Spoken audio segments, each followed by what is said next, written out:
Angle of deviation हमारा complete हुआ, ठीक है। अब अगला टॉपिक हम देखते हैं। जैसे कि आपने सुना होगा कि इंसिडेंट रे को अगर रोटेट किया जाए तो बताइए रिफ्लेक्टेड रे कितनी रोटेट करेगी, या कितने एंगल से रोटेट करेगी, क्या कितने एंगुलर वेलोसिटी से रोटेट करेगी, इस तरीके की बातें सुनी होगी, है ना। और इस तरीके से कि अगर मिरर को रोटेट कराते हैं तो हमारी कितना रिफ्लेक्टेड रे मतलब रोटेट करती है, इस तरीके के क्वेश्चंस देखते हैं। तो हेडिंग डालिए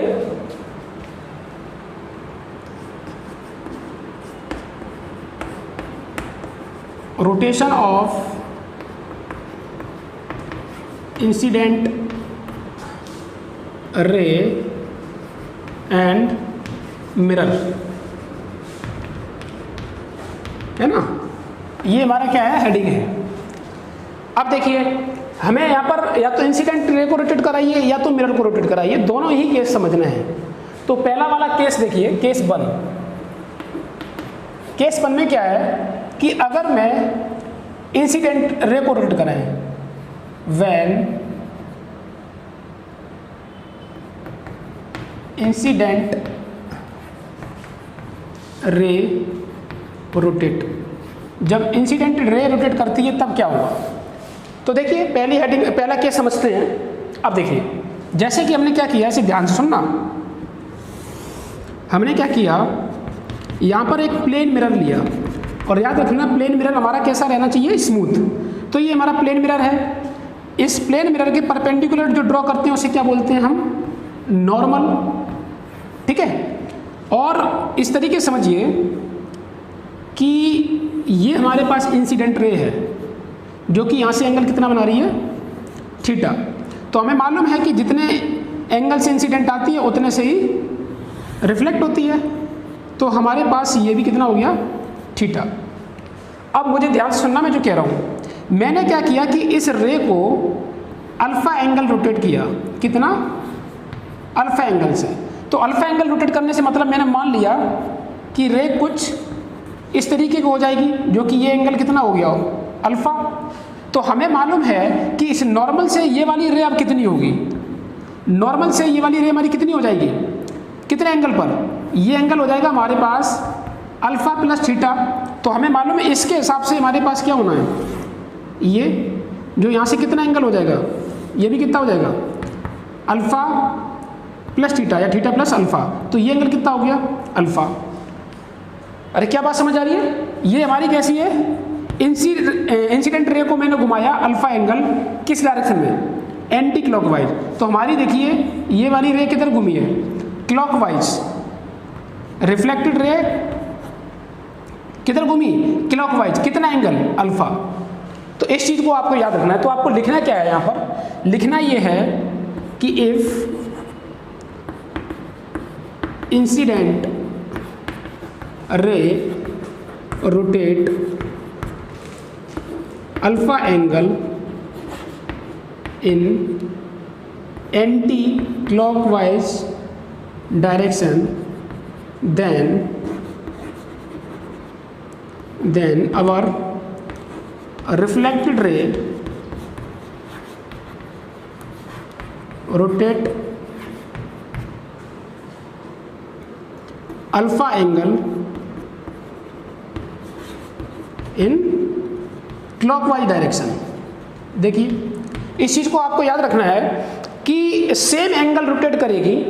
हमने जितना इंसिडेंट एंगल को रोटेट किया, हमारी जो इंसिडेंट रे है वो जितना रोटेट करेगी जिस डायरेक्शन में, उसके उल्टे डायरेक्शन में उतने ही एंगल पर हमारा रिफ्लेक्टेड रे करेगी। समझ आ रही कि नहीं आ रही है, इस चीज को आपको दिमाग में रखना होगा। मैंने क्या बोला कि इंसिडेंट रे को आप जितना भी एंगल रोटेट करोगे जिस डायरेक्शन में, उतना ही एंगल जो है तुम्हारा रिफ्लेक्टेड रे भी रोटेट करेगी, लेकिन अपोजिट डायरेक्शन में। देख लिया मैंने क्या लिखा कि अगर इंसिडेंट रे रोटेट करती है alpha angle anti clockwise direction में, तो हमारी रिफ्लेक्टेड रे किधर रोटेट करेगी, अल्फा एंगल ही करेगी क्लॉकवाइज डायरेक्शन में। समझ आ रही कि नहीं आ रही है। और ये चीज and vice versa, and vice versa लिख सकते हो ये चीज आप, ठीक है, या इसका उल्टा बोल लो, ठीक है। देखिए आगे देखिए,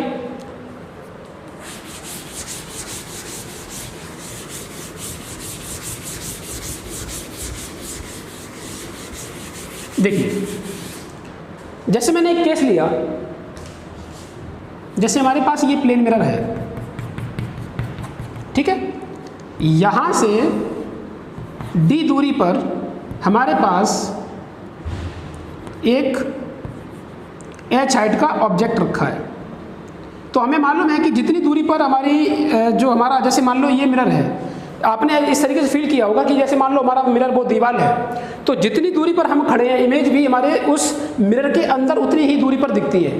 अरे दिखती कि नहीं दिखती है? अरे ये तो सभी लोगों ने देखा होगा, बचपन से ही देखते आते हैं ना। तो जितनी दूरी पर हमारा ऑब्जेक्ट रखा है उतनी ही दूरी पर हमारी इमेज बनती है और उतनी ही हाइट की। ऐसा थोड़ी है कि तुमने मिरर में देखा जो है हमारी हाइट इतनी है, मिरर में तुम्हें बिल्कुल छोटी दिखी है, बहुत बड़ी दिखी है, ऐसा नहीं होता है। जितनी हाइट की देखते हैं उतनी ही हाइट की दिखती है, ठीक है। अब लेकिन चीज़ ये है कि अगर मैं मिरर में इस तरीके से झुकता हूँ, अगर मैं मिरर में इस तरीके से झुकता हूँ तो हमारी इमेज किधर देखोगी? ऐसी। देखिए कैसे, समझिए। अगर मैंने इसको थीटा एंगल पर रोटेट किया, और कैसे? क्लॉकवाइज सेंस में, तो बताइए ये वाली कैसी होगी? इस तरीके से, एंटी क्लॉकवाइज डायरेक्शन में। समझ आ रहा मैंने क्या बोला? मैंने कहा कि अगर इसी ऑब्जेक्ट को अगर हम क्लॉकवाइज में थीटा एंगल रोटेट करते हैं तो इमेज जो हमारी बनती है वो एंटी क्लॉकवाइज डायरेक्शन में थीटा रोटेट कर जाएगी। ये बिल्कुल कॉमन सेंस वाली बात है। अगर हम ऐसे मिरर में झुकते हैं तो इमेज भी उस तरीके से झुकती है, बस वैसी बात है। तो ये आपको याद रखना है कि अगर इंसिडेंट रे या ऑब्जेक्ट की बात जो हम कर रहे हैं, यहाँ पर जो भी बात हो रही है, अगर हम जितने एंगल से अगर हम रोटेट कराते हैं उसके उल्टे डायरेक्शन में उतने ही एंगल से हमारी रिफ्लेक्टेड रे या कह सकते हो इमेज भी ऐसी रहती है। चाहे तुम यहाँ पर रे के टर्म में समझ लो या तो ऑब्जेक्ट के टर्म में समझ लो, यहाँ पर कहानी बिल्कुल वैसी बात है, ठीक है। आगे देखिए, जैसे हमने क्या लिया और देखो, मैंने ये कहा कि जैसे मान लो इसके सामने एक P रखा, ये P, ठीक है, और यहाँ से दूरी है इसकी D, तो हमको मालूम है उसी ऑब्जेक्ट के हिसाब से यहाँ पर उल्टा बनेगा, ये बन जाएगा Q। देखो वैसे ही दिखना है जैसे हमने रखा है, तो शीशे में वैसे ही दिखेगा जैसे इधर से दिखेगा। समझ आ रही है कि नहीं बात? अब मैं क्या कर रहा हूं कि इसको इस तरीके से अगर पलटता हूं, इस तरीके 180 डिग्री अगर हम इसे घुमाते हैं तो ये भी 180 डिग्री ऐसे घूम जाएगा। अगर मैं इसको 180 डिग्री इस तरीके से रोटेट करते हैं, मतलब अगर इसको क्यू कर दें, उठा के यहाँ पर ऐसे ला दें, तो ये उठा के इस तरीके से हो जाएगा, उल्टा घूमेगा। अगर हम इसको एंटी क्लॉकवाइज अगर घुमा रहे हैं तो वो क्लॉकवाइज घूम जाएगा उतना ही। अगर मैंने इसको एंटी क्लॉकवाइज 180 डिग्री रोटेट किया तो ये क्या बन जाएगा? ये क्यू बन जाएगा, ठीक है।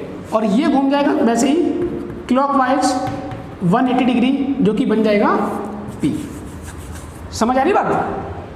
इस तरीके की बातें हैं। तो यहाँ पर रोटेशन इस तरीके से आप समझिए। अभी बात कर रहे हैं यहाँ पर ऑब्जेक्ट की बात कर लो चाहे इंसिडेंट रे की बात कर लो। अगर इंसिडेंट रे के टर्म में समझेंगे तो रिफ्लेक्टेड रे उतनी ही रोटेट करेगी लेकिन अपोजिट डायरेक्शन में, और अगर ऑब्जेक्ट के टर्म में बात करेंगे तो ऑब्जेक्ट जितना हमारा रोटेट करता है जिस डायरेक्शन में, उसका इमेज उसकी उल्टी डायरेक्शन में उतने से ही रोटेट करेगी। चाहे ऑब्जेक्ट के टर्म में समझो, ऑब्जेक्ट इमेज के टर्म में, या इंसिडेंट रे या रिफ्लेक्टेड रे के टर्म में समझो, एक ही कहानी है। अभी मैं मिरर के बारे में बात नहीं कर रहा कि मिरर हमारा कैसे रोटेट करता है, ठीक है। आगे देखिए,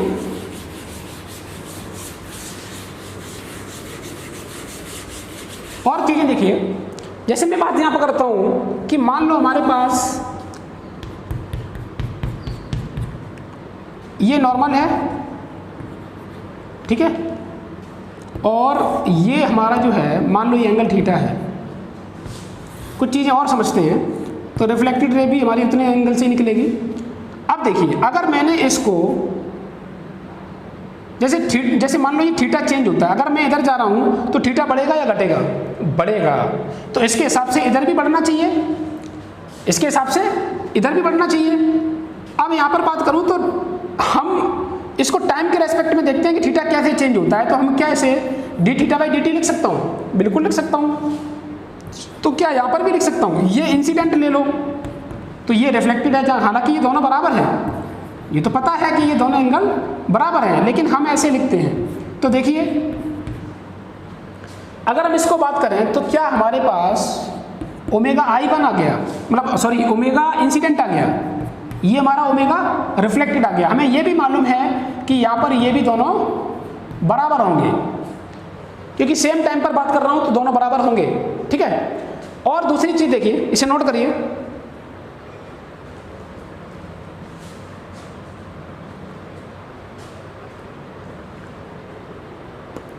देखिए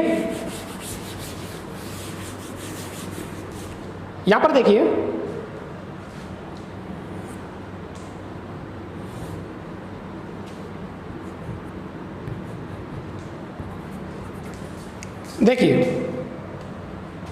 अगर मैं बोलूं इसी पे कि अगर वही थीटा को एक बार और स्क्वायर करके अगर मैं लिखूं, मतलब 2 बार डबल डिफरेंशिएशन करें, तो हमारे पास क्या होगा,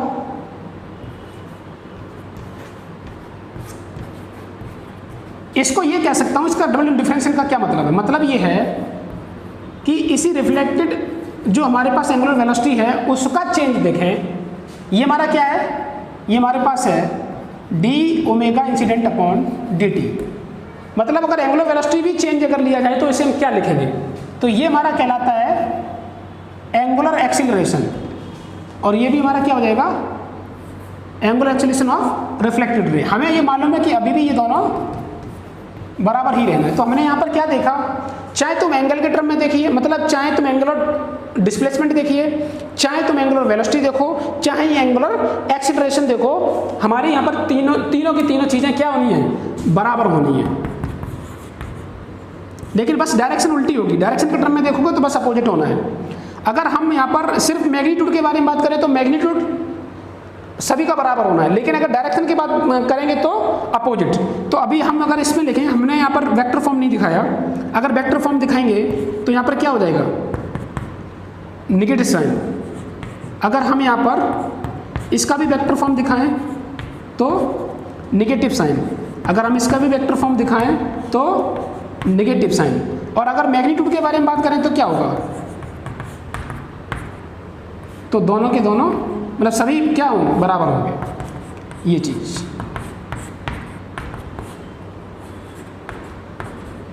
ठीक है,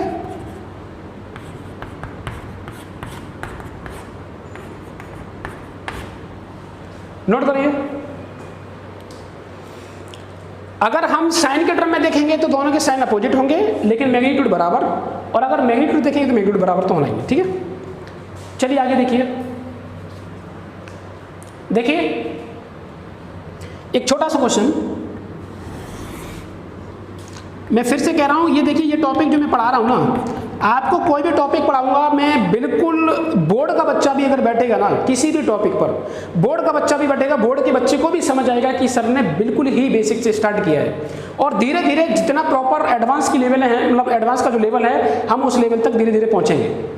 ठीक है, तो मैं फिर से कह रहा हूं, कोई भी बच्चा 1-2 मिनट देख के ये जज ना कर ले कि यार बस यही चीज पढ़ाना है। आप अगर पूरी प्रॉपर तरीके से वीडियो पे जाओगे तो आपको एक्चुअल में उस चीज की वैल्यू समझ आएगी कि मैं किस लेवल पर आपको चीजों को पढ़ा रहा हूं। ठीक है, तो मैं कह रहा हूं कि कोई भी चीज है एकदम आपको एकदम पता नहीं चल सकती है, डायरेक्ट एडवांस पढ़ाएंगे तो भी आपको मतलब जो आप डायरेक्ट बोलोगे सर जो बेसिक चीजें बात नहीं करते, बेसिक बताएंगे तो आपको ये लगेगा कि सर एडवांस की चीजें बोली नहीं है। मैं कह रहा हूं कि आप जजमेंट तभी कर सकते हो जब आप पूरे के पूरे वीडियोस देखोगे किसी भी चैप्टर के, आप पूरे चैप्टर देखिए और आपको पता चलेगा कि रवि सर ने बिल्कुल ही बेसिक से पढ़ाया है, और प्रॉपर एडवांस की हर एक चीजों को लेते हुए जेईई मेंस, नीट, हर एक लेवल को आप जो है आपको पूरा का पूरा यहाँ पर दिखेगा, है ना। मैं सबको लेके चल रहा हूँ, वीडियो यहाँ पर सभी के लिए है, इसीलिए मैं सभी की तरीके से पढ़ा रहा हूँ। लेकिन हमारा जब बैच अलग अलग होता है तो मैं हर एक बैच की अलग पढ़ाता हूँ। जैसे कि हमारे पास जेईई मेंस का बैच होता है, तो जेईई मेंस के बैच में मैं फिर अब 0 से लेकर जेईई मेंस लेवल तक और उससे थोड़ा ऊपर लेके जाते हैं, क्योंकि कुछ क्वेश्चंस थोड़े टफ भी आते हैं, तो मैं उस लेवल पर लेके जाता हूँ। अब बच्चा जो जेईई मेंस क्वालिफाई कर लेता है, उन जेईई मेंस वाले बच्चों को ही मैं एडवांस में उठा के ले जाता हूँ। फिर मैं जेईई मेंस की छोटी मोटी बातें नहीं करता,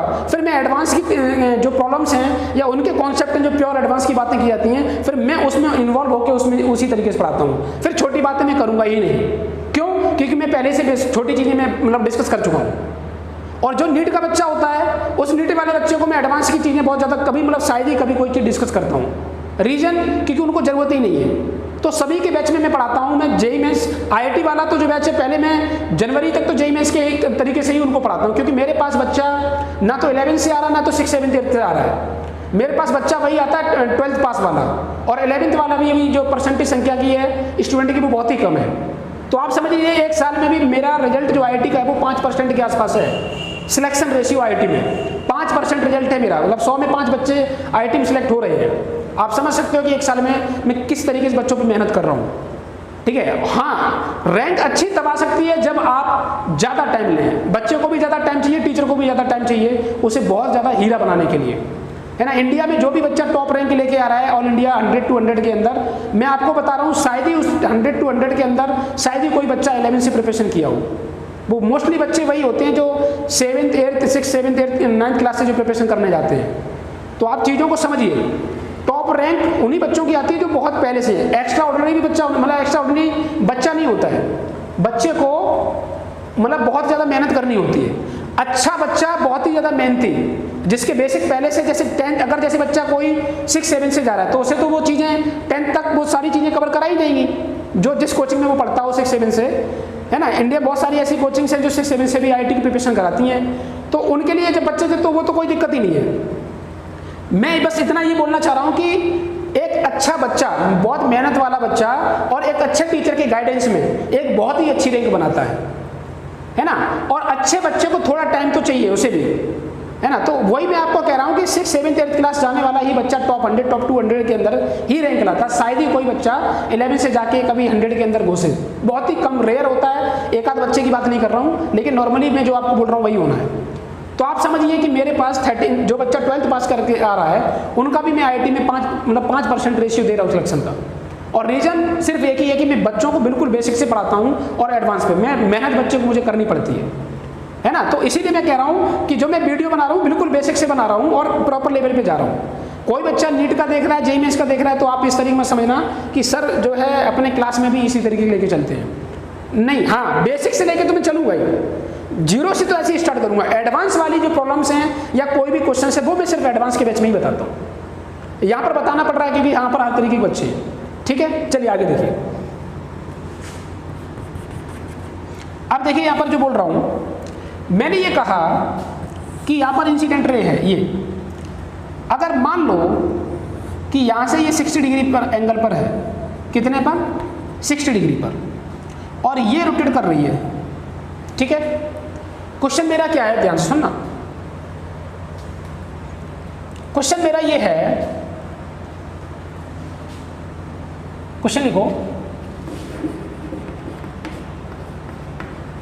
find the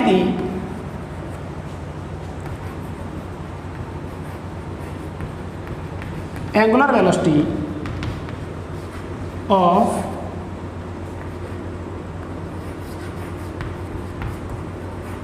reflected ray, find the angular velocity of reflected ray when incident ray rotate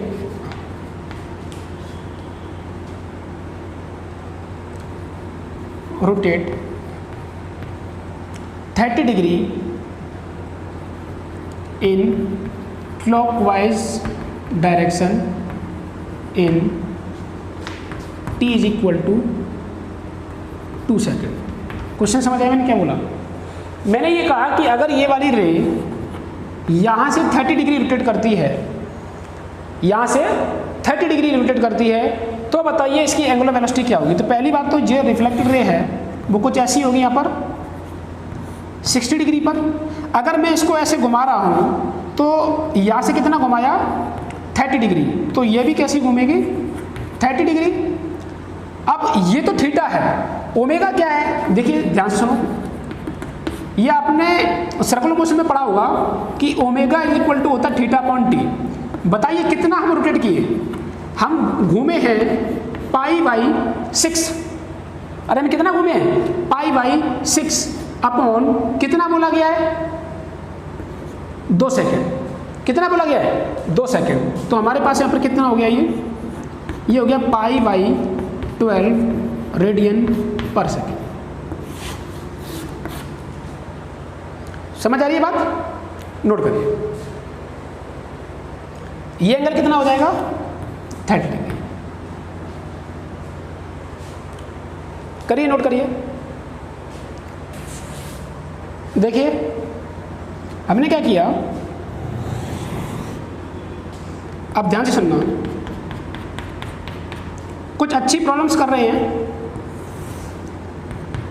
जैसे ये मान लो थीटा है,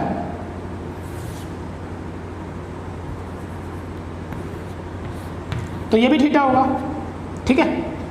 अब मैंने ये कहा कि इस थीटा को मैं वेरिएबल रखना चाहता हूँ, टाइम का फंक्शन रखना चाहता हूँ, तो बताइए कि ये रिफ्लेक्टेड रे है वो कितना तुम्हारा क्या करती है। जैसे कि मैं क्या बोलना चाह रहा हूँ, ध्यान सुनना, ये एक तरीके से हम कैसा मोशन कर रहे हैं, सर्कुलर मोशन। कैसा मोशन करवा रहे हैं इसे, सर्कुलर। अगर रे को घुमाया जाए तो रे पूरी की पूरी सर्कल में घूमेगी। अगर हम इस रे को उठा के यहाँ से यहाँ ले जाएं और यहाँ से लेके यहाँ तक घुमाएं तो क्या वो एक सर्कुलर पाथ होगा, इसका होगा कि नहीं होगा।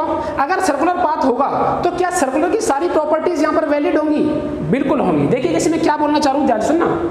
जैसे हमें मालूम है सर्कुलर के लिए इक्वेशन ऑफ मोशन क्या होती है। देखिए पहली equation omega is equal to omega naught plus alpha T. जैसे कि लीनियर में ये इसे क्या बोलते हैं, v is equal to U plus A T. तो एंगुलर में ये चीज़ें आ जाती हैं। हम वो चीज़ें मैं फिर से बता रहा हूँ जो सर्कुलर प्रॉपर्टीज होती हैं। थीटा इज इक्वल टू क्या लिखते हैं, omega T, omega naught T plus half alpha T square. ये हमारे पास इक्वेशन कौन सी है, सेकंड इक्वेशन, जिसको बोलते हैं S is equal to U T plus half A T square. वैसे ही एंगुलर में ये चीज़ क्या हो जाती है, ये लीनियर मोशन है। ये किसके मोशन के लिए वैलिड है, लीनियर मोशन के लिए कांस्टेंट एक्सेलरेशन। ये किसके लिए वैलिड है, एंगुलर मोशन के लिए और कांस्टेंट अल्फा। समझ आ रही कि नहीं आ रही है। जैसे इसमें और एक इक्वेशन क्या रहती है, omega square is equal to omega naught square plus 2 alpha theta. इसको हम लीनियर में क्या देखते हैं, V square is equal to U square plus 2as। मैं ये सारी प्रॉपर्टीज यहाँ पर लगा सकते हैं। ध्यान सुनना इस पर कैसे हम अभी करते हैं, एक एक चीजें इस पर डिस्कस करते हैं। क्या मैं इन पर सारी एंगुलर प्रॉपर्टीज लगा सकता है कि नहीं लगा सकता, बिल्कुल लगा सकता भाई, क्योंकि रे भी तुम्हारी घूम कैसे रही है, रे भी एंगुलर मोशन कर रही है। अगर हम इसको बोलें कि जैसे मान लो कोई एक पॉइंट यहाँ ले लें, तो ये पॉइंट अगर मैं घुमाऊं तो इसका मतलब पूरी रे तो घूम रही है ना। तो हम अगर इसमें एंगुलर प्रॉपर्टीज लगाएं तो क्या होगा, देखिए इस पर अगर हम आगे बढ़े तो यहाँ पर क्या होगा। अब देखिए हम काइनेमेटिक्स और एंगुलर जो प्रॉपर्टीज हैं वो कैसे, अपने इस पर क्वेश्चंस बहुत सारे किए थे। कहां पर, काइनेमेटिक्स में भी किए हैं, और साथ में काइनेमेटिक्स शायद मैंने यूट्यूब पर सिर्फ 2 घंटे का ही लगभग पढ़ाया है। अपने लेक्चर में जो हम क्लास में पढ़ाते हैं उनकी बात कर रहा हूं, तो उसमें कैसे क्वेश्चंस कराते हैं वो भी देखिए, और साथ में जो सर्कुलर मोशन है। वैसे तो हमें ये मालूम है कि अगर इस थीटा को देखा जाए तो ये टाइम का फंक्शन हो सकता है। तो थीटा का टाइम का फंक्शन हो सकता है, तो ये हो गया थीटा किसका फंक्शन है, टी का। अब अगर हम यहाँ पर बात करें तो ओमेगा भी किसका फंक्शन हो सकता है, टी का। अल्फा भी किसका हो सकता है, टी का। ठीक है, अल्फा को किसके टर्म में लिख सकते हैं, अल्फा को किसके टर्म में लिख सकते हैं, लिख सकते हैं हम ओमेगा के टर्म में भी लिख सकते हैं। अल्फा को किस में और लिख सकते हैं, थीटा के टर्म में भी लिख सकते हैं।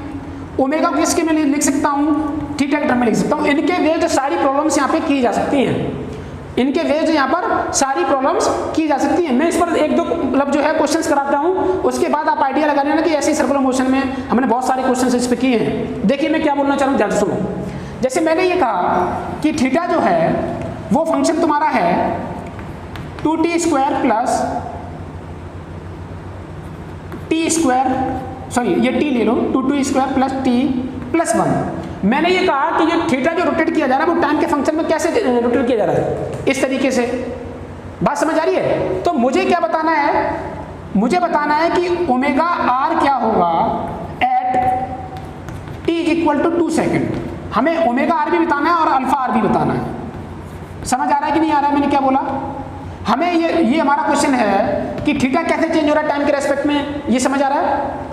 थीटा हमारा इस तरीके से चेंज हो रहा है, तो हमें ओमेगा आर और अल्फा आर बताना है 2 सेकंड बाद। तो इसमें कोई भी दिक्कत नहीं है क्योंकि ये सर्कुलर ही प्रॉपर्टी है। यहां पर हम देखते हैं, देखिए कैसे, यहां पर भी कैसे ये बढ़ रहा है टाइम के अकॉर्डिंग, हमें यहां पर समझ आ रहा है। आपको ये एरो लगाने की जरूरत भी नहीं है कि एंटी क्लॉकवाइज ही है। रीजन कि टाइम कभी निगेटिव हो नहीं सकता है, टाइम हमेशा जो भी है 0 से ऊपर ही बढ़ना है। ऊपर बढ़ेगा तो ये थीटा ऑटोमेटिक बढ़ना ही है, मतलब ऐसे ऑटोमेटिक घूमेगा ही घूमेगा। ठीक है, अगर ये ऐसे घूमेगा तो हमें मालूम है कि ये इधर घूमना है, ये घूमना है, तो ओमेगा आर भी इधर आएगा। और अल्फा आर तुम्हें कैसे पता चलेगा कि ओमेगा के चेंज से। अल्फा आर कैसे पता चलता है? ओमेगा की चेंज से। अगर ओमेगा तुम्हारा ओमेगा आर बढ़ रहा है टाइम के अकॉर्डिंग तो मतलब तुम्हारा अल्फा आर पॉजिटिव होगा, और अगर ओमेगा आर अगर मान लो कि टाइम के अकॉर्डिंग मतलब घट रहा है तो इसका मतलब है कि रिटार्डेशन हो रहा है, एंगुलर रिटार्डेशन हो रहा है। समझ आ रहा है ना? वो सारी चीजें हमने सर्कुलर मोशन और काइनेमेटिक्स में की रखी है ऑलरेडी। यहाँ पर देखिए कि इस पर हम बात करें तो कैसे करेंगे, तो हम अगर यहाँ से देखें D theta by D T करता हूँ तो हमारे पास ओमेगा आएगा। देखिए कितना होगा यहाँ से 4t + 1। इसका डिफरेंशिएशन ये हुआ। हमें कितने टाइम पर देखना है? हमें टाइम पर देखना है t = 2 सेकेंड। अगर 2 सेकेंड पर देखोगे तो यहाँ पर हो जाएगा तुम्हारा 8 + 1 जो कि हो जाएगा 9 रेडियन पर सेकेंड। समझ आ रहा है? और अगर मैं अल्फा आर देखूं तो अल्फा आर जो हो जाएगा वो तुम्हारा हो जाएगा तुम्हारा 2 सेकंड पर। पहली बात तो अल्फा क्या होगा? इस ओमेगा का डिफरेंशिएशन, और इस ओमेगा का डिफरेंशिएशन करोगे तो कितना आना? सिर्फ 4। तो ये टाइम डिपेंडेंट है ही नहीं, और ये तो टाइम डिपेंडेंट है ही नहीं, और है नहीं तो इसका मतलब ये क्या है? रेडियन पर सेकंड स्क्वायर। बस खत्म। समझ आ रहा है कि नहीं आ रहा है? हम ऐसे क्वेश्चंस कर सकते हैं इस पर। ठीक है, नोट करिए, आगे देखिए। अब देखिए हम ये चीज दोबारा क्वेश्चन इसको फिर से पूछा जा सकता है। अब इस पर ये बताइए, क्या ये t का फंक्शन जो मैंने बोला है कि ये t का फंक्शन है थीटा, क्या जरूरी है कि हम एल्जेब्रिक लिखें? हम इसमें एक्सपोनेंशियल फंक्शन भी यूज कर सकते हैं, हम इसमें लॉगरिथमिक फंक्शन भी यूज कर सकते हैं, हम इसमें ट्रिग्नोमेट्रिक फंक्शन भी यूज कर सकते हैं। फंक्शन कोई भी हो सकता है इसका, ये फंक्शन कुछ भी हो सकता है, एल्जेब्रिक फॉर्म में भी हो सकता है, ठीक है, और साथ में एक्सपोनेंशियल फंक्शन भी हो सकता है, ठीक है, साथ में लॉगरिथमिक फंक्शन भी हो सकता है, ठीक है, साथ में यही फंक्शन क्या हो सकता है? ये थीटा कुछ भी हो सकता है। ध्यान देना इस चीज को, ठीक है।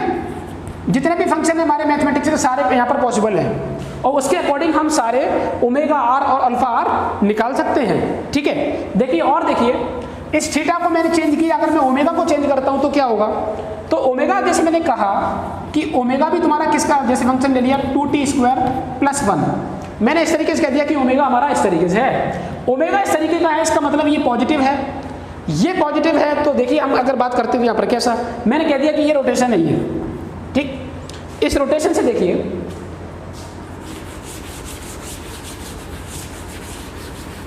यहाँ पर देखो मैंने क्या बोला कि मुझे यहाँ पर थीटा आर चाहिए और अल्फा आर चाहिए एट t = 2 सेकेंड। हमें 2 सेकेंड पर ये चाहिए, मतलब मोशन हमने कहां से स्टार्ट किया हुआ? इसका मतलब ये रोटेशन t = 0 पर। कहां से स्टार्ट किया हुआ? t = 0 पर। देखिए अब हम अगर यहां से बात करें तो हमारे पास यहां से क्या होगा? सबसे पहली बात यह है कि अगर मैं इसका डिफरेंशिएशन करूं तो अल्फा आएगा, तो D omega by D T हमारे पास क्या हो जाएगा? हमारे पास हो जाएगा 4t। और देखिए यहाँ से क्या ये रिफ्लेक्टेड बन जाएगा? 4t का मतलब यहाँ पर कितना रख दोगे? 2, तो ये बन जाएगा 8 रेडियन पर सेकेंड। क्या हमारे पास ये आंसर आ गया? अगर मैं इस पर ओमेगा से थीटा पर जाता हूँ तो हमें मालूम है इंटीग्रेशन करना पड़ता है। क्या करना पड़ता है? इंटीग्रेशन। तो हम यहाँ से क्या करेंगे? इस ओमेगा को लिख सकता हूँ D theta upon D T, और ये बन जाएगा तुम्हारा 2t² + 1। तो हम क्या लिख सकते हैं यहाँ से?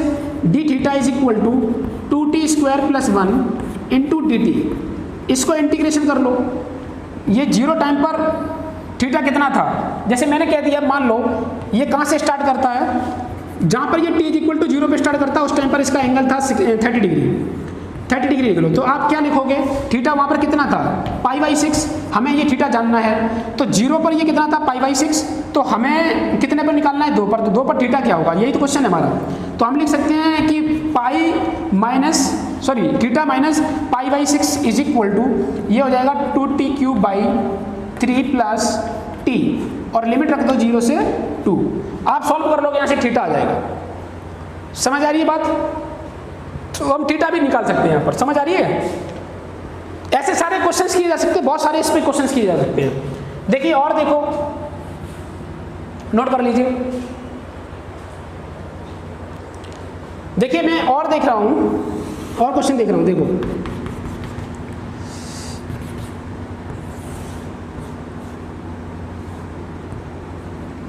जैसे वही कहानी फिर से ये 30 डिग्री है t इज इक्वल टू 0 पर, t इज इक्वल टू 0 पर 30 डिग्री। अब मैं रे को फिर से वही कहानी रोटेट करना है, और मैंने ये कह दिया कि अल्फा जो है वो तुम्हारा जो है 2t प्लस 5 दिया है, और मुझे जानना है रिफ्लेक्टेड रे का ओमेगा कितना होगा at t is equal to 2 second, और मुझे थीटा आर जानना है सेम जगह पर, ठीक है। और जब मैंने ये दिया है तो आप ये मान लो कि उस टाइम पर इसका ओमेगा नॉट क्या है 0, मतलब ये रेस्ट पर थी, t इज इक्वल टू 0 पर ये रे कैसी है रेस्ट पर, उसके बाद ये रोटेट करना स्टार्ट करती है। ये क्वेश्चन है मेरा।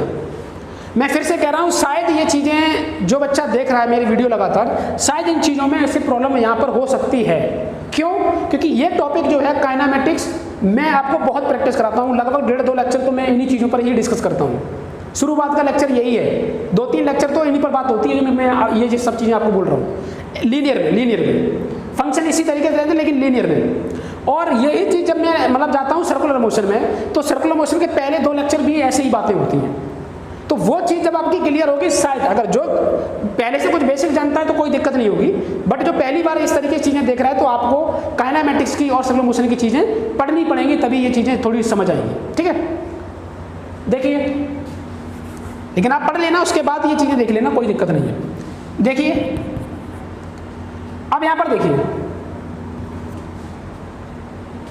अगर मैं बात करता हूं तो यहां से फिर से कहानी, अल्फा को क्या लिखता हूं D omega by D T. तो हम यहां से अगर लिखें तो यहां से क्या लिखा है 2t प्लस 5, तो D omega is equal to 2t plus 5 D T.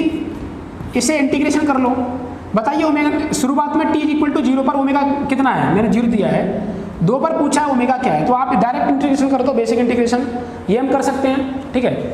और जिसका ओमेगा पूछा, अगर जैसे थीटा पूछता है तो आपको लिमिट लगाने की जरूरत नहीं है, फिर आपको इस डी जैसे ओमेगा आ जाएगा नॉर्मल, अगर इंटीग्रेशन करोगे है ना, ओमेगा आ जाएगा, तो आप क्या लिखोगे omega is equal to 2t, इसका इंटीग्रेशन क्या बन जाएगा, इसका इंटीग्रेशन करो, इसका इंटीग्रेशन करने से जो आएगा वो आएगा तुम्हारा 2t square by 2 plus 5t, ठीक है। इसे काट दो, हमारे पास जो ओमेगा आ जाएगा क्या आ जाएगा t स्क्वायर प्लस 5t।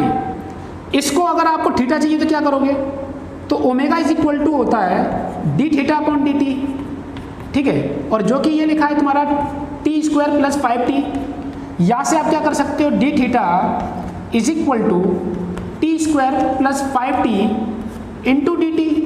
इसको भी इंटीग्रेशन कर दो, लिमिट 0 से लेके 2, और थीटा उस पर कितना था 0 पर, टाइम जब हमारा time t is equal to 0 तो था 30 डिग्री, पाई बाई 6, और उस पर थीटा निकाल लो, ये भी आप इंटीग्रेशन कर लो, कोई दिक्कत नहीं है। बहुत सारे क्वेश्चंस जो कराए हैं मैंने काइनेमेटिक्स में और सर्कुलर मोशन पर, वो सारी चीज़ें आप यहाँ पर निकाल सकते हो, समझ आ रहा है ना। और देखिए इसका फंक्शन हो सकता है, साथ में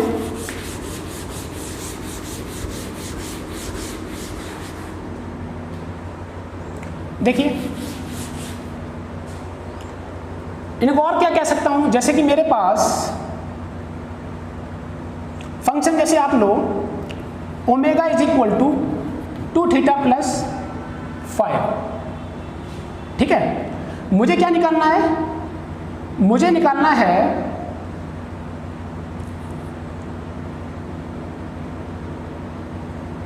जैसे एक तो अल्फा निकाल ही लोगे, अल्फा आर निकालो at theta is equal to pi by 3,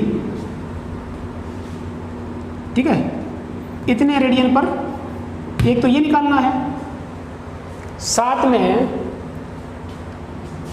theta R निकालो at T is equal to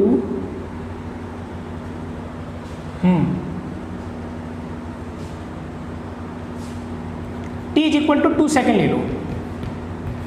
ये दो चीजें फिर से निकालनी है, तो फिर से कहानी भाई, फिर से कहानी क्या कि अगर मैं बात यहां पर करूं तो हमें मालूम है कि इस अल्फा को क्या लिख सकते हैं, omega D omega Y D T, ठीक है। तो ये क्या हो जाएगा, ओमेगा तुम्हारा कितना है 2 थीटा प्लस 5 और इसका डिफरेंशिएशन क्या होगा थीटा के टर्म में 2। तो हमारे पास अल्फा कितना आया, हमारे पास आया 4 थीटा प्लस 10। यहाँ पर आप थीटा की वैल्यू रखो 4 पाई बाई 3 प्लस 10, ठीक है। तो हमारे पास ये वैल्यू आ गई रेडियन पर सेकेंड स्क्वायर, ठीक है। और अगर आपको थीटा आर निकालना है तो हम इसको क्या लिख सकते हैं, ओमेगा को, ओमेगा इज इक्वल टू होता है D theta by D T. इसको हम लिख सकते हैं 2 थीटा प्लस 5। तो ये क्या हो जाएगा 2 थीटा बाई नहीं D theta by 2 theta plus 5 is equal to D T. Integration बताइए 0 टाइम पर थीटा कितना था, पाई बाई 6। 2 सेकंड पर मुझे थीटा निकालना है, तो कोई दिक्कत ही नहीं है, आप इसका इंटीग्रेशन जानते हो। लॉग की प्रॉपर्टी आप लगाइए, लॉग की प्रॉपर्टी ln क्या होता है कि जो ये इसको जैसे आपको पता होगा ना, ये इंटीग्रेशन आप सॉल्व कर लीजिए, खत्म, ठीक है। मैं फिर से कह रहा हूँ कि जिस बंदे को मतलब ये सर्कुलर मोशन काइनेमेटिक्स की चीज़ें बताए वो कर लेगा आगे। और देखिए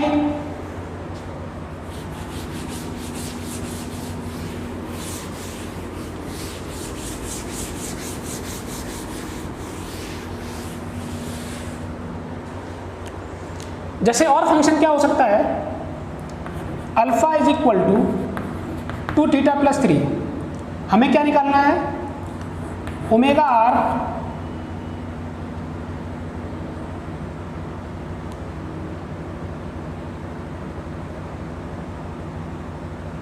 ठीक है eight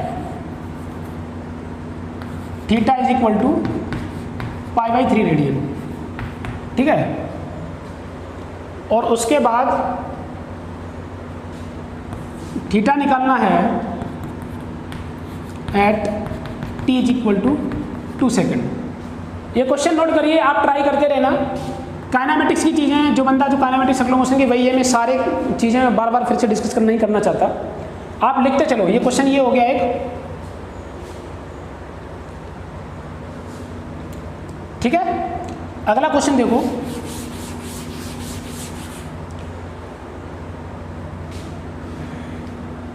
alpha is equal to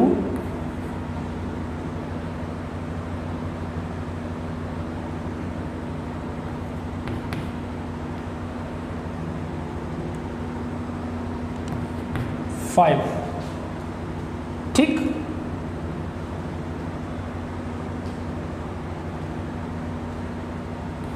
omega R चाहिए at theta is equal to pi by 3 radian. दूसरा थीटा आर चाहिए मुझे एट टी पे ले लो, टी पे ही होगा वो, वही सेम चीज। तो ये क्वेश्चन आपको, ये 2 क्वेश्चन अपने मन से आप ट्राई करना, नोट कर लीजिए।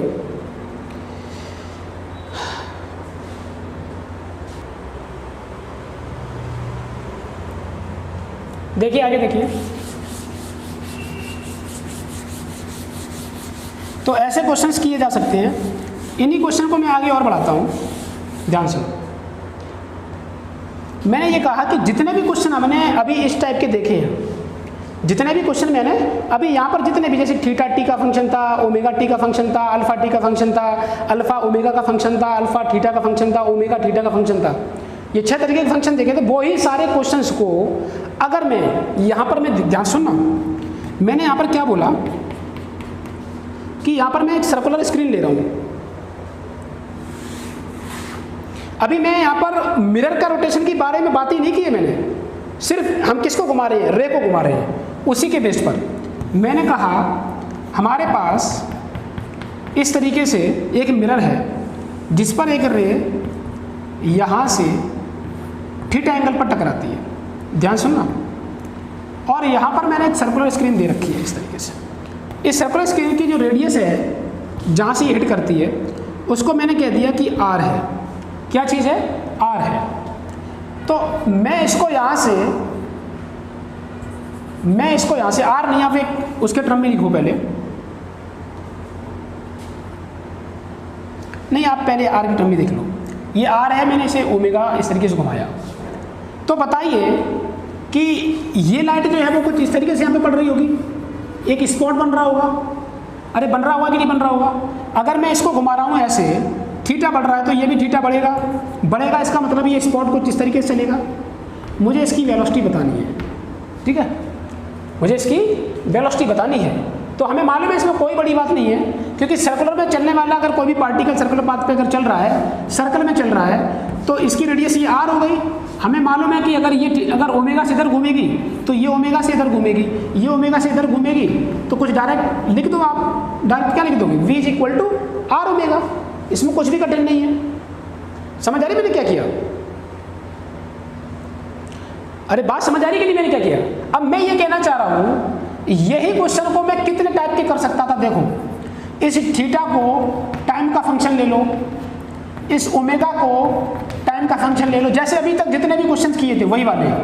उन्हीं क्वेश्चन को अगर मैं ये बोलूं कि बताइए यहाँ पर इसकी स्पॉट की वेलोसिटी क्या है, बताइए यहाँ पर कि इसकी स्पॉट की वेलोसिटी क्या है, तो हम कैसे निकाल सकते थे? वही सारी कहानी, ठीक है। ऊपर से ये अल्फा टी का फंक्शन के साथ में, और मैंने क्या बोला था? मैंने बोला था कि ओमेगा जो है वो तुम्हारा थीटा का भी फंक्शन हो सकता है, अल्फा जो है वो भी थीटा का फंक्शन हो सकता है, और ओमेगा भी, अल्फा भी किसका फंक्शन हो सकता है? ओमेगा का फंक्शन हो सकता है। तो हम 6 टाइप के ये सब क्वेश्चंस कर सकते हैं, इसी पे स्पॉट पे सब सारी कहानी बना सकते हैं। अब मुझे एक बात बताओ, कुछ चीजें समझने वाली हैं, उसे ध्यान से सुनना जो मैं कह रहा हूं। ये लाइट वहां पर पड़ रही है, इसको मैं घुमा रहा हूं, चाहे इधर घुमाओ चाहे उधर घुमाओ, मैटर ये नहीं कर रहा है। अगर मैं घुमा रहा हूं तो ये जो है स्पॉट भी ऐसे घूमेगा। मुझे ये बताइए, मैंने आपको फर्स्ट लेक्चर में क्या बताया?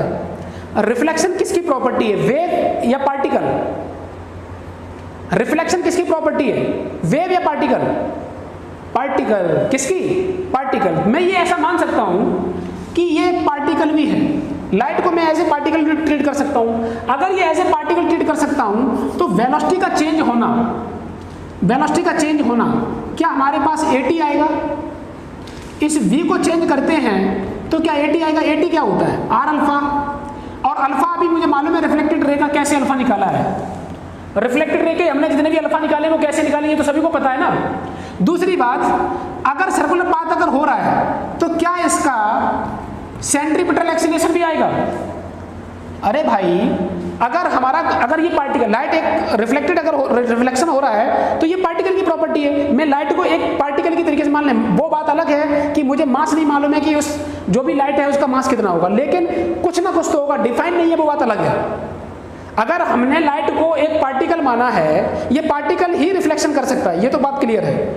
और अगर ये रिफ्लेक्ट कर रही है तो ये पार्टिकल है। पार्टिकल लाइट का मास हम लोग नहीं बता सकते कितना है, अनडिफाइंड मास है, लेकिन मास है, कुछ ना कुछ तो है, और कुछ ना कुछ तो है, और वो पार्टिकल का सर्कल में घूम रहा है, तो हमें ये कंफर्म है कि उसमें सेंट्रीपिटल एक्सीलरेशन तो गारंटेड आना ही आना है कि कोई भी पार्टिकल सर्कुलर पाथ कर रहा है तो अगर an ये आया है तो हमें मालूम है ये v²/r होता है, और v क्या होता है ये भी मालूम है, ये r ओमेगा होता है।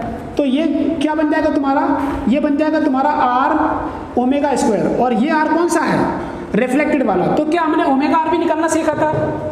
इनसे हमने ओमेगा r भी निकालना सीखा था। जो क्वेश्चन हमने अभी किए हैं उससे ओमेगा r भी निकालना सीखा है, अल्फा r भी निकालना सीखा है। तो वो अल्फा r से ओमेगा r से क्या मैं AT मतलब टेंजेंशियल एक्सीलरेशन इस स्पॉट का और रेडियल एक्सीलरेशन हमने निकाल सकता हूं?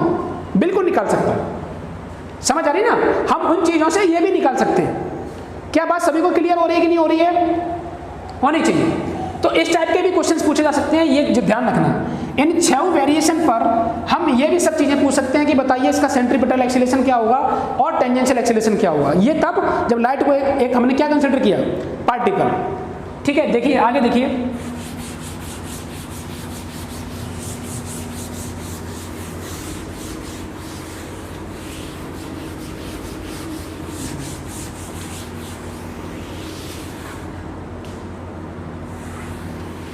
देखिए और देखो,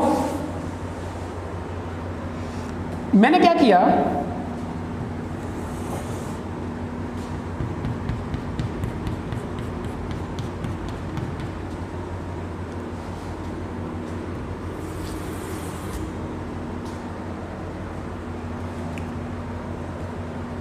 कहानी अब मैं सर्कुलर नहीं ले रहा,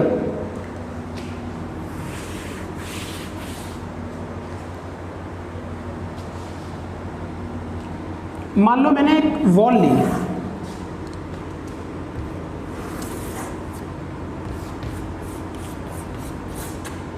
ये वॉल है, बहुत ही ज़्यादा चिकनी है, स्मूथ है एकदम, लाइट अगर पड़ेगी तो एकदम बढ़िया से स्पॉट दिखेगा, मतलब मेरा कुछ इस तरीके का है, ठीक है। देखिए हमने क्या किया, फिर से कहानी वही,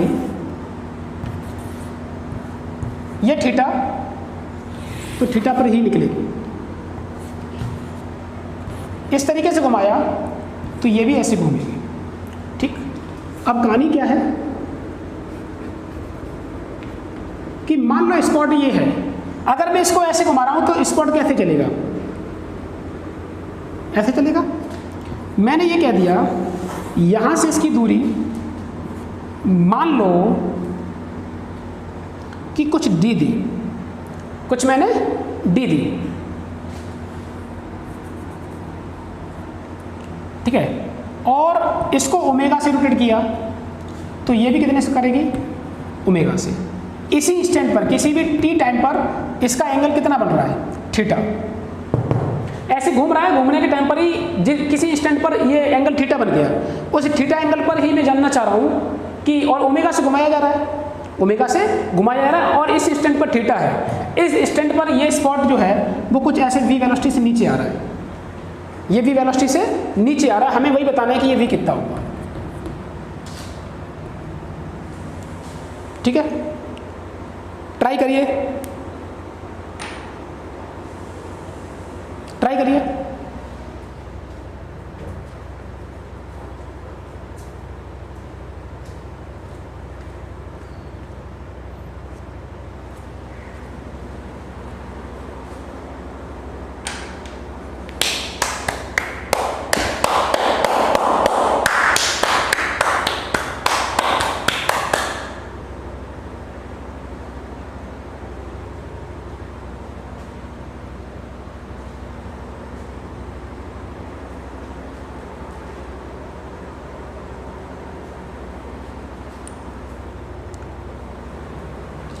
चलिए देखिए,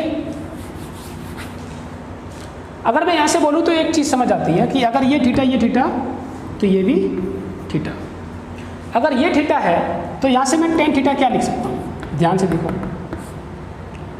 ten theta is equal to D upon, अब ये बताइए कि अगर ये ऐसे घुमा रहे हैं, ऐसे घुमा रहे हैं तो ये स्पॉट नीचे चलेगा, और मान लो कि जहां पर ये स्टार्ट ऐसे हुआ है उस टाइम पर इसकी हाइट घटेगी कि नहीं घटेगी, बिल्कुल घटेगी। अगर हाइट घटेगी तो इसका मतलब ये है कि वेलोसिटी हम देखते हैं अभी, है ना, तो हम इसे क्या लिख सकते हैं, theta is equal to perpendicular by base, तो ये बच जाएगा h, ठीक। यहाँ पर कौन वेरिएबल है, क्या इसके चलने से क्या डी चेंज होगा, नहीं।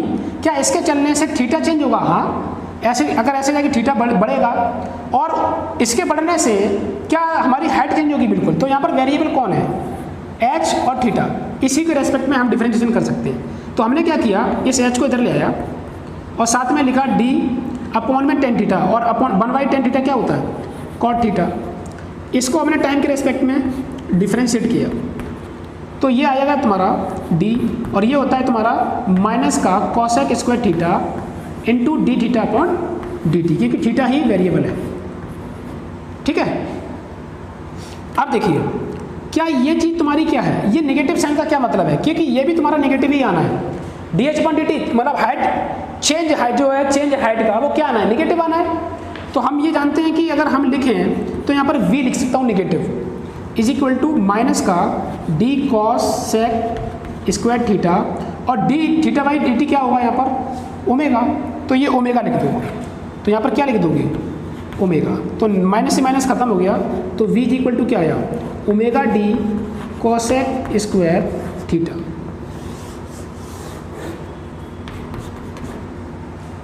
नोट करिए,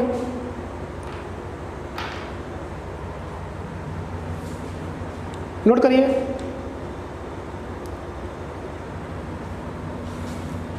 चलिए आगे देखिए,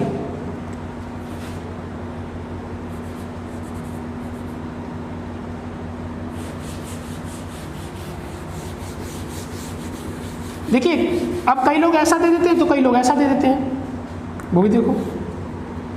बोला ये थीटा है, ये थीटा है तो क्या मतलब है, ये थीटा है, इसका मतलब अभी भी ये अगर थीटा दे दिया तो बताइए कि ये वेलोसिटी कितनी होगी, तो कोई दिक्कत नहीं है, अब निकाल लो। टेन थीटा क्या लिखोगे, टेन थीटा लिखोगे h अपॉन डी, तो h कितना हो जाएगा, d टेन थीटा, ठीक है। तो ये क्या लिख लोगे, D H upon D T, D अभी भी कांस्टेंट है, बाहर निकाल लो, और ये हो जाएगा तुम्हारा सेक स्क्वायर थीटा, और थीटा का फिर करोगे तो क्या आ जाएगा, D theta upon D T. तो ये क्या बन गया, वेलोसिटी, और ये हो जाएगा सेक स्क्वायर थीटा, और ये क्या हो जाएगा ओमेगा। तो क्या आ गया, v is equal to omega D sec square theta. अब कई लोग ये कह रहे होंगे कि सर आपने माइनस साइन कहाँ कर दिया इसका, मैं फिर से कह रहा हूँ, साइन का मतलब सिर्फ इतना है कि उसके डायरेक्शन से, साइन मतलब ये नहीं कि उसमें कुछ अलग अर्थ है, समझ आ रही ना। आप लगाओ या ना लगाओ कोई फर्क नहीं पड़ता, हमें मालूम है निगेटिव नीचे जा रहा है तो मतलब माइनस नीचे है, वो कोई इससे फर्क नहीं पड़ता है ना, ठीक है। और देखिए मुझे ये बताइए कि अभी हम यहाँ पर हमारे पास ये एक्सप्रेशन क्या आई, हमारे पास आया कि v is equal to omega D sec square theta, हमारे पास ये दिया है। अच्छा मैं ये कह रहा हूँ, अच्छा पिछली वाली एक्सप्रेशन क्या दी थी, v is equal to omega D cosec square theta, ये तो दिया था, चाहे यहाँ थीटा लोगे तब। मैं ये कहना चाह रहा हूँ कि हम ये कह रहे हैं कि मेरे पास एक जनरल थीटा है, ध्यान से सुनना, मेरे पास एक जनरल थीटा है, और मैं ये कहना चाहता हूँ कि जैसे कि हमने क्वेश्चन दिया जैसे theta is equal to 2t square plus T plus 1, और मैं ये कहना चाहता हूँ बताइए किसी भी टी टाइम पर बताइए कि इसका ओमेगा क्या होगा। तो इसी को हम जो घुमा रहे हैं, इसी घुमाने के टाइम पर ही मैं ये पूछ सकता हूँ कि भाई साहब वही क्वेश्चन जो पीछे जो हमने किया है, इसे रोटेट किया, बताइए इतने टाइम बाद उसकी स्पॉट की वेलोसिटी क्या होगी। मैंने क्या बोला कि इतने टाइम बाद बताइए इसकी वेलोसिटी क्या होगी, और रोटेट जो करना स्टार्ट किया वो मैंने कह दिया कि मान लो 30 डिग्री से रोटेट करना स्टार्ट किया। मैंने कहाँ से स्टार्ट किया, 30 डिग्री से, तो 30 डिग्री थीटा तो तुम्हारा थीटा डायरेक्ट आ ही जाएगा, लेकिन जो ओमेगा आएगा वो किससे आएगा, वो टाइम जितने टाइम पर बोलोगे उसकी वैल्यू आप रख दो, वो वैल्यू से हमारे पास क्या आ जाएगा, ये v आ जाएगा, और ये डी भी न्यूमेरिकल वैल्यू देती हूँ जो हमने क्वेश्चन अभी पीछे किए उससे भी, ठीक है। डायरेक्ट ओमेगा को भी लिख सकते हो ऐसे 2t प्लस 1, तो आप ओमेगा बता दोगे, थीटा हमने दे दिया, अब आप डायरेक्ट वैसे भी बता सकते हो। फिर हम अल्फा के टर्म में वही सारे क्वेश्चंस जो है मैं फिर से कर सकता हूँ कि चाहे तुम t का फंक्शन अल्फा को ले लो, चाहे ओमेगा का ले लो, और चाहे तुम थीटा का इसका t का फंक्शन ले लो, सारे क्वेश्चंस यहाँ पर फिर से बनाए जा सकते हैं, ध्यान रखना है इस चीज़ का।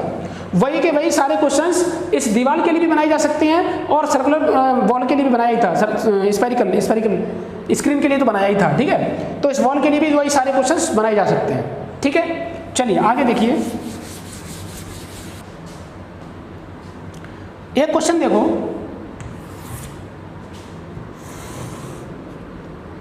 मैंने क्या किया, मेरे पास इस तरीके से दो मिरर हैं आपस में 90 डिग्री पर फिक्स हैं।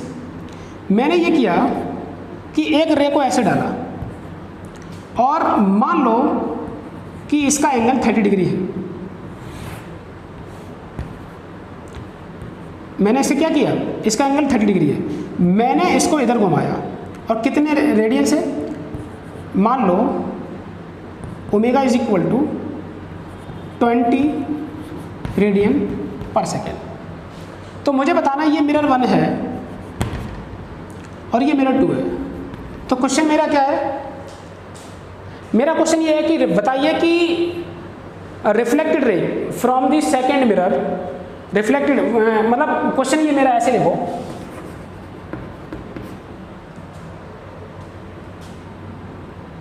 Find the direction and angular velocity of reflected ray from mirror two. अब मिरर टू से मतलब पहला रिफ्लेक्शन तो यही हो गया, और दूसरा हमारा क्या होगा, ये रे जाके ऐसे इस पर टकराएगी, ये रे इस पे जाके टकराएगी, टकराने के बाद ये ऐसे निकलेगी। ठीक है, तो देखिए अभी हमने जो आपको बताया उसी कहानी से समझिए। अगर मैंने इसको ऐसे घुमाया तो ये कैसी घूमेगी, ऐसी। ये कैसे घूमेगी, किस डायरेक्शन में, क्लॉकवाइज। अगर इंसिडेंट रे को अगर मैंने एंटी क्लॉकवाइज घुमाया, कितने रेडियन से, 20 रेडियन से, 20 रेडियन पर सेकंड से, तो हमारी रिफ्लेक्टेड रे क्लॉकवाइज घूमेगी 20 रेडियन पर सेकंड से। समझ आ रहा है? तो ये रे कैसी घूम रही है, अरे ये रे कैसी घूम रही है, क्लॉकवाइज। तो ये क्लॉकवाइज है तो ये कैसी होगी, एंटी क्लॉकवाइज। कितने से, 20 रेडियन से। बस समझ आ रही है? ये क्लॉकवाइज है तो ये भी तो क्लॉकवाइज है, तो ये एंटी क्लॉकवाइज 20 रेडियन पर सेकंड से घूमेगी। बस क्वेश्चन खत्म। ये हम तुम्हें 2-3 क्वेश्चन दे रहा हूं ऐसे, और आप लोग ट्राई करना। देखिए जैसे कि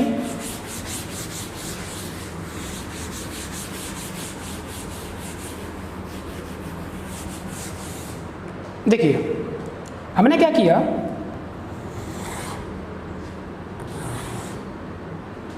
ये मिरर दे दिए,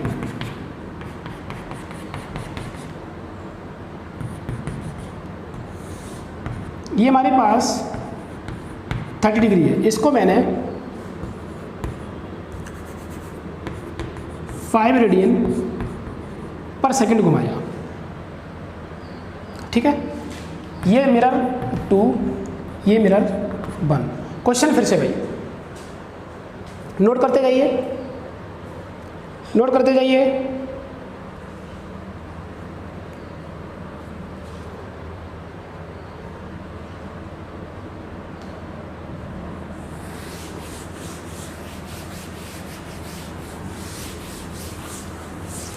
नोट कर लिया, नोट कर लिया, आगे देखो।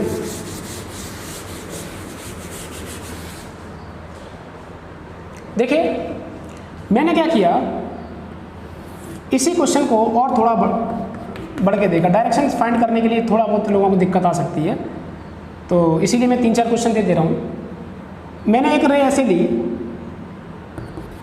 और यहाँ से 30 डिग्री बना रही है, इसको मैंने यहाँ से 10 रेडियन पर सेकंड घुमाया। ठीक है, तो ये ऐसे गई और एक मिरर यहाँ पर है। ठीक है, फिर ये यहाँ टकराई और एक मिरर ऐसे है।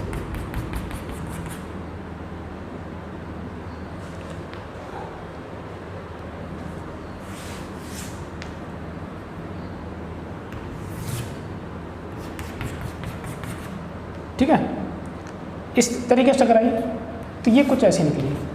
हमें इसकी भी डायरेक्शन बतानी है। ठीक है, क्वेश्चन फिर से वही, इसका क्या बताना है, एंगुलर वेलोसिटी बतानी है और डायरेक्शन बतानी है। इस रिफ्लेक्टेड रे की हमें क्या बतानी है, एंगुलर वेलोसिटी एंड डायरेक्शन।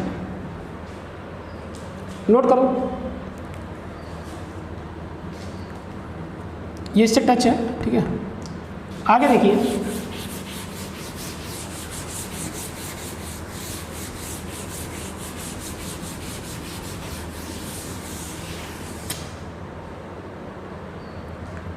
देखिए अगर मैं इन चीज़ों को और ढंग से समझें तो सिर्फ ध्यान से सुनना।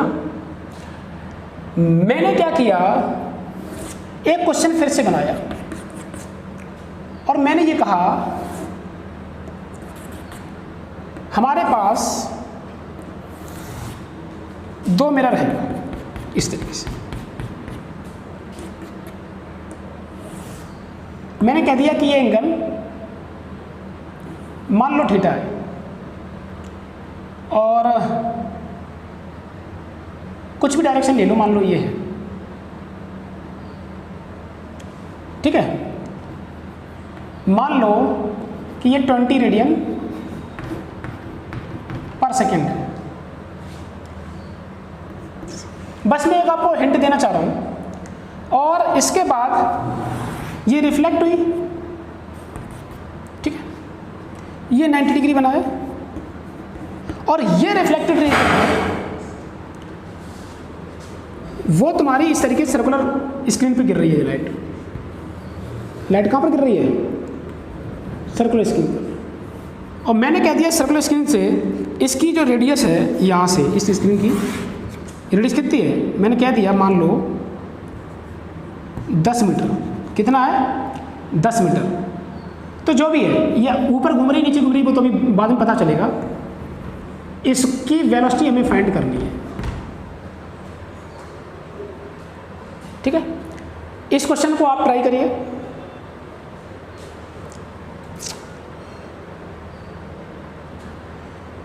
बताइए अगर ये ऐसे घूम रही है तो ये कैसे घूमेगी? कैसे घूमेगी? Anti clockwise. क्लॉकवाइज या एंटी क्लॉकवाइज, तो ये कैसी होगी? अगर ये एंटी क्लॉकवाइज है तो इसमें कैसी होगी?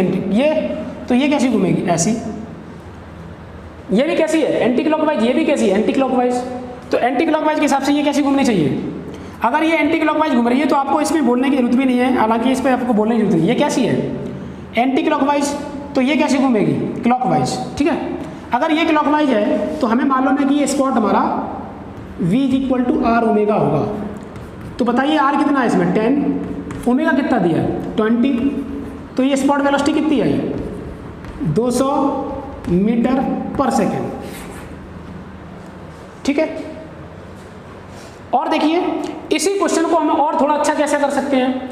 मैंने क्या कहा कि यही क्वेश्चन जो हमने बोला है इसको आप ऐसे ना लेके आप एक काम करिए कि ये जो थीटा है वो लिखा मैंने 2t² प्लस 4t प्लस 5, और मैंने कहा कि फाइंड v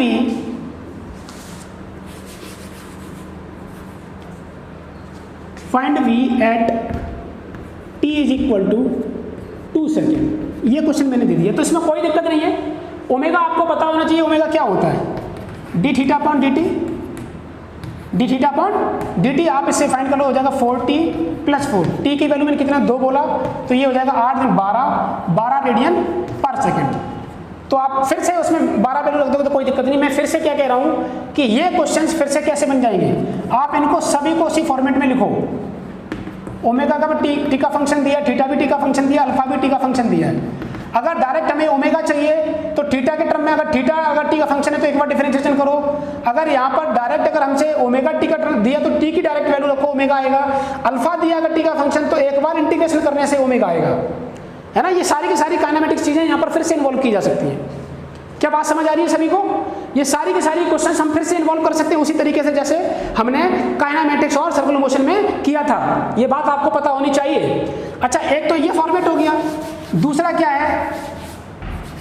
दूसरा क्या है वो भी देखो। मैंने क्या किया मैंने ये क्या किया वो देखो। मैंने ये कहा कि फिर से कहानी भाई कि एक दीवार है और उस दीवार पर यही सारी कहानी फिर से भाई, ये वॉल है, एक स्पॉट पड़ा। अगर ये ऐसे घूम रही थी ये, तो हमारी ये ऐसे आई थी, ये वेलोसिटी हमारी किस तरीके होगी? नीचे। मैंने ये कह दिया कि भाई कहानी फिर से कि 20 रेडियन पर सेकेंड इसकी वेलोसिटी है। तो बताइए इस स्पॉट की वेलोसिटी कितनी होगी? तो कहानी फिर से देखिए कैसे करना है।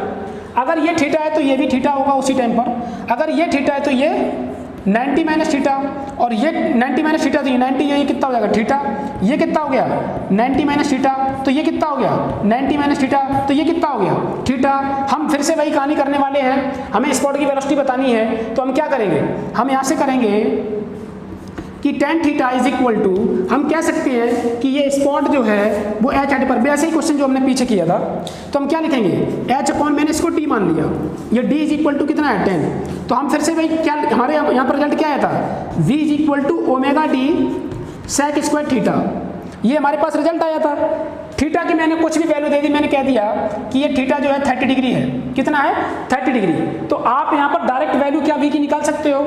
तो v हमारा यहाँ पर क्या आ जाएगा, देखिए ये 20 है, तो यहाँ पर क्या रखोगे बताइए, ओमेगा की वैल्यू कितनी है 20 इंटू टी कितना है 10 इंटू सेक स्क्वायर, और ये हो जाएगा सेक स्क्वायर 30 डिग्री। तो आप डायरेक्ट भी निकाल दिए। समझ आ रहा है? अरे क्या बात समझ आ रही है सभी को? इन क्वेश्चन को हम ऐसे नहीं कर सकते। हाँ ये हो सकता है पूरे के पूरे सेटअप को आप 3-3 4-4 रिफ्लेक्शन लेके करवा लो। इन पूरे के पूरे सेटअप को क्या कर सकते हो, एक यहाँ पर एक ऐसी क्या करो, यहाँ पर एक मान लो कोई एंगल दे दो, उस पर गिराओ, फिर ऐसे गिराओ, फिर गिराओ, फिर उस पर लेके जाओ।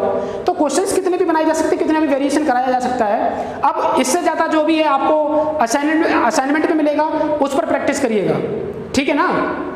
अरे क्या बात सभी को समझ आ रही है? तो आप समझ लीजिए इसका भी हम वही कर सकते हैं। फिर थीटा टी का फंक्शन दिया है, ओमेगा टी का फंक्शन दिया है, ठीक है, अल्फा टी का फंक्शन दिया है, ठीक है, और साथ साथ में वही पूरी कहानी कि ओमेगा जो है वो थीटा का फंक्शन दिया है, वो 6 फंक्शन, अल्फा जो है थीटा का फंक्शन दिया है, और अल्फा जो है ओमेगा का फंक्शन दिया है। इसमें भी वो सारी इन्वॉल्व करके हम वो कहानी फिर से निकाल सकते हैं। इसी तरीके की किसी भी तरीके से फंक्शन बना के ये सारे सॉल्व किए जा सकते हैं, चाहे आप तुम 2-2 रिफ्लेक्शन से ले लो, चाहे 3-3 से ले लो, 4-4 से ले लो, कोई फर्क नहीं पड़ता, ठीक है ना? अच्छा, अब इसके आगे जब मिरर का रोटेशन और रे का रोटेशन, जब हम अगले टर्न पर मिरर का रोटेशन करा के मिरर को भी रोटेट कराएंगे, रे को भी रोटेट कराएंगे, फिर इस तरीके के सारे क्वेश्चंस देखेंगे एक बार, ठीक है? तो आज के लिए इतना ही है, अगले वीडियो पर हम लोग मिलते हैं, बाय।